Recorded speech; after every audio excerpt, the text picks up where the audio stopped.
Let's examine problem 13.3a. It's on sales taxes. Now, this is a tricky problem for me to develop because sales taxes are so unique to each jurisdiction, and I want to have universal problems. So this is as close as I could get to a universal problem. I've done my best.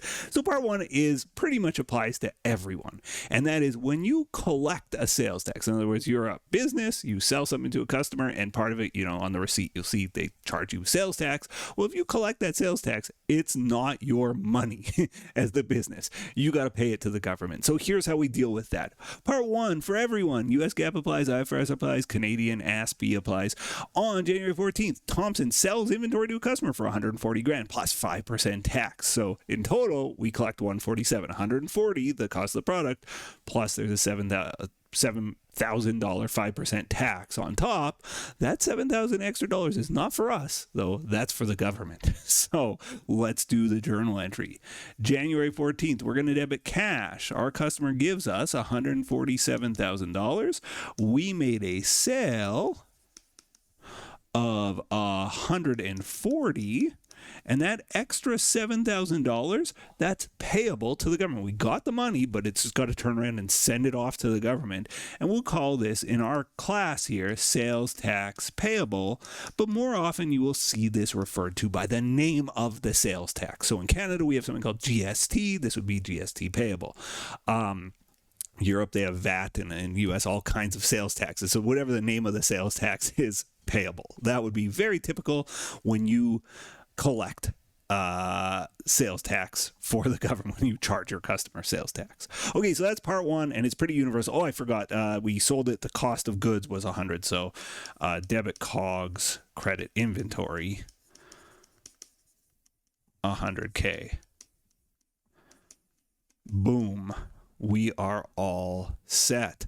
So, part two says we buy some inventory and we pay tax on that purchase. So this is where things get a little different. This would apply more to companies that are governed by Canadian and maybe some European taxes. I'm not sure, again, around the world.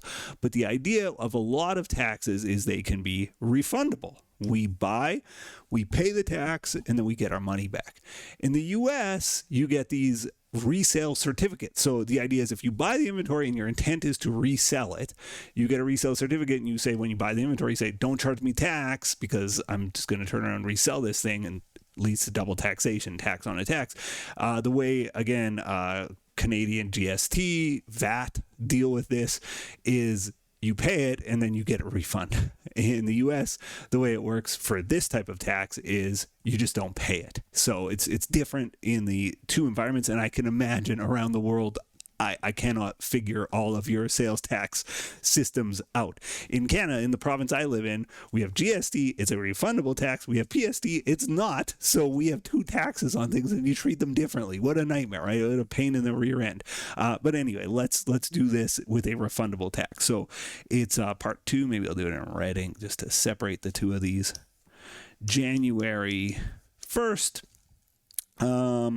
We buy inventory from supplier for $100,000 plus 5% refundable sales tax, so $105. We pay $105 cash. So credit cash, $105, and we're going to buy inventory, $100. Now, had the sales tax been non-refundable, we would debit inventory for $105, like the full pull of what you paid, because it's not refundable. But sales tax is refundable, means we got $5,000 coming to us. We're going to debit sales tax receivable. And again, depending on the name of the tax, right?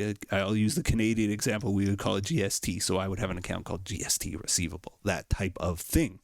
There we go, though. January 1st in the books. January 14th, Thompson Company sells inventory to a customer for $140 plus 5% tax, receives $147. Inventory was on the books at $100.